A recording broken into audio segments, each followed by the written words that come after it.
to my channel, Agag TV. So, ngayong hapon guys, habang wala na tayong customer, so kakain tayo ngayon ng rambutan. So, bumili ako ng 1 kilo. Titingnan natin kung maubos ko ito. Ito ang variety na maharlika guys. So, kain tayo. Kasi may naglalako kanina. So, total, namimiss ko rin naman itong rambutan. So, kain muna tayo. Titingnan natin kung talagang maharlika. Ang maharlika kasi guys is yung natatanggal siya, yung dito, yung buto niya natatanggal. Tapos malinis na siya kung kakainin. Tingnan natin. Yes, maharlika siya. Kasi may ibang ganito, may ibang rambutan na yung hindi natatanggal ang itong ano niya. Saglit lang ha kasi may customer. So, let's continue guys. Ayan na nga guys, itong variety na maharlika. Masarap siya, matamis.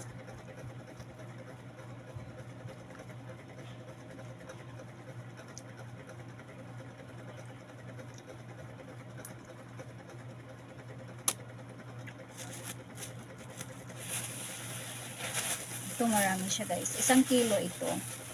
So medyo mahal ito guys. Kanina doon sa kaibigan ko is 35 lang ang kilo. So guys, nauudlot kasi merong mga bumibili ng mga bata. Akala ko kasi is pumasok na sila kasi alauna na. So kaya nga video na lang din ako kasi akala ko wala na sila. Mayroon ding mga pakunti-kunti na bata na pumupunta kasi na mamimili sila.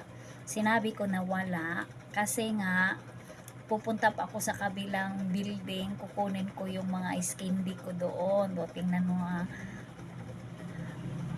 Bibili sila ng ice candy.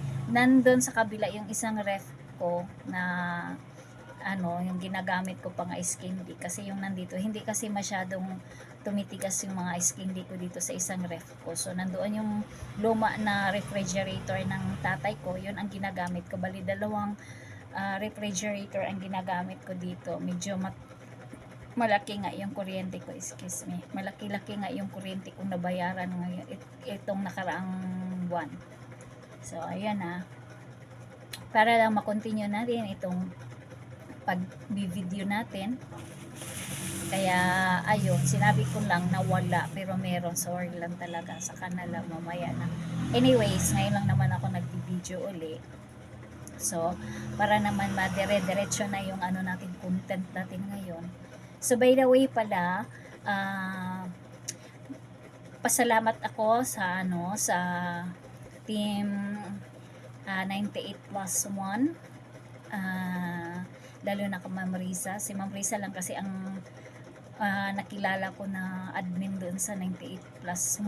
Siya lang kasi ang unang nag-chat sa amin. So, sa mga admins founders sa 98+1, maraming salamat po. Hindi ko alam kung sino po yung talagang founder dyan. Basta, thank you so much. Hindi ko alam yung YT name nyo. Alam ko na na na-subscribe ko na rin kayo, pero hindi ko lang kung sino talaga sa inyo ang founder. Si Ma'am Risa lang ang nakilala ko talaga na nandoon.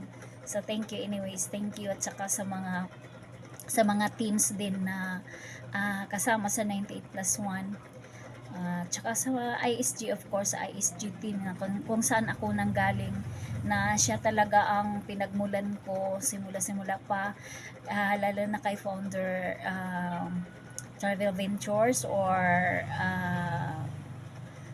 Team Wonders, ano ba yun? Basta kay Ma'am Angel Jongko, kay Wushi Gaming din na founder na namin ngayon din, sa aking mga ka-ISG, si Nalory Vlog, si Ate Lele Ayento, si Mars, Mars Pipay Vlogger, si Savik Vlogs, si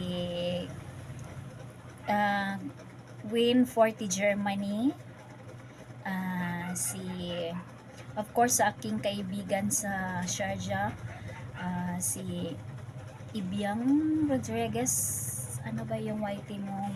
Besh, kalimutan ko ano ba to. Basta yun nga, maraming salamat sa mga dating mga kaibigan ko na nandyan sa Sharjah. Namimiss ko na kayo. Tapos, andito na ako. So, dito na yung life ko talaga. So, I will treasure all the memories that we have. So, thank you talaga sa lahat, sa mga amo ko.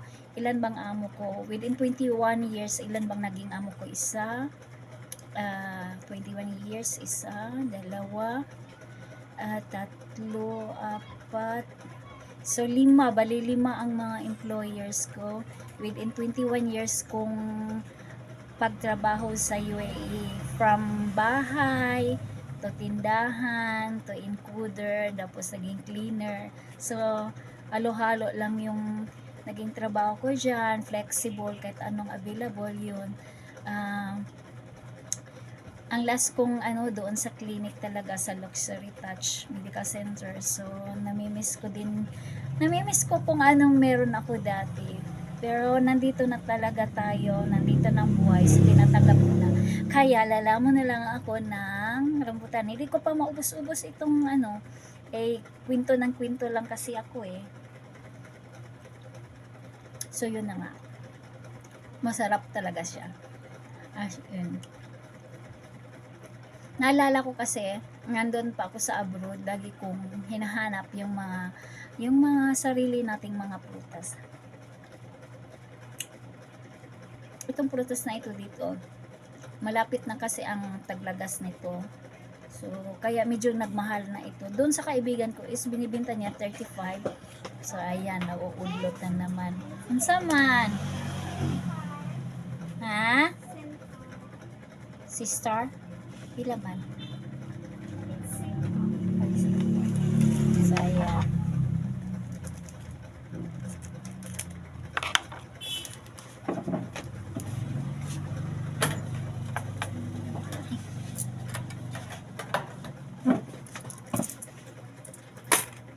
Nanguhuli tayo ng piso-piso 5.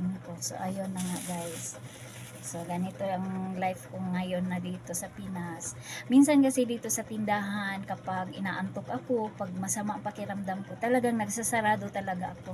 Wala kasi akong kahalinhinan dito. So, talagang nagsasara ako. Kaya, minsan nagtatanong ang mga bata, bakit daw ako nagsasara mang maaga. Minsan, alas 12 pa, nagsasarado na ako. Wala akong magawa. Hindi naman sa tamad, pero minsan kasi masamang pakiramdam. Ewan ko ba, nung simula nang nandito na ako, marami na akong naramdaman dahil nga matanda na, so tinatanggap ko na yun. Siguro din, yung katawan ko is nasanay kasi dati sa maraming trabaho, mabigat na trabaho, tapos dito kasi pa easy na lang trabaho ko, hawak ko yung oras ko, kaya yun parang yung siya, yung naniningil na yung katawan ko doon sa mga pagod ko dati. Kaya yun, mga pasma, lahat na naramdaman ko. So yun siguro. Tsaka wala rin kalato-lato guys. Kaya nga siguro ganun. Pa-expire na, charot na. Hindi nga. Joke lang ha. Baka mamaya mga sensitibo kayo. Ay, totoo din naman. Kaya ayun lang. Every month meron akong sasahurin, okay lang, kahit ma-short. Total, may trabaho pa. Pero ngayon hindi na guys, kasi sarili mo, hawak mo na yung sarili mo, lalo na sa sarili mong negosyo, doon mo pinagkunan lahat, kaya kailangan ding mag-discarte para naman yung, halimbawa ako, malakas akong kumain ng kahit ano-ano, namimili. So, kailangan kong gumawa ng maraming ice water para naman doon ko kunin yung mga panggastos ko para naman hindi naman maubos itong pangpuhunan ko dito. Kasi magkano lang naman itong tinda ko. So ayan guys, naudlot na naman kasi may bumibili. Ganito lang guys.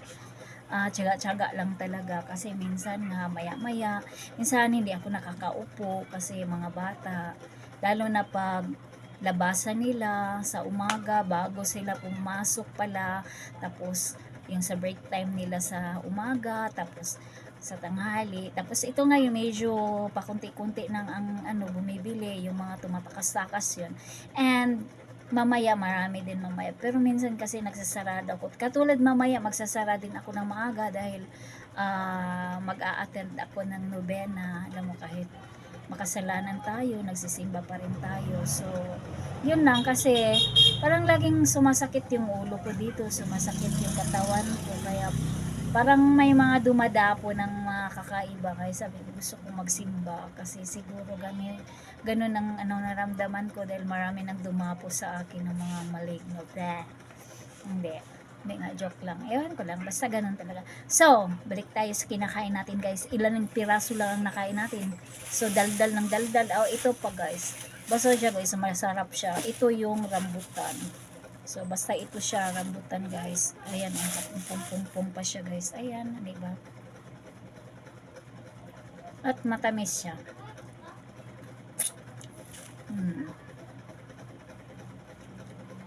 Hindi na ako magdadaldal.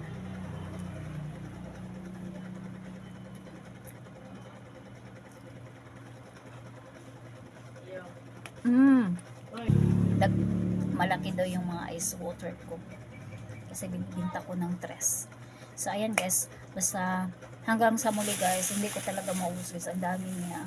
Ayan, at saka nagdadaldal ako, kunwari lang kasi nga magmukbang ako, pero nakipagdaldalan lang pala ako sa inyo.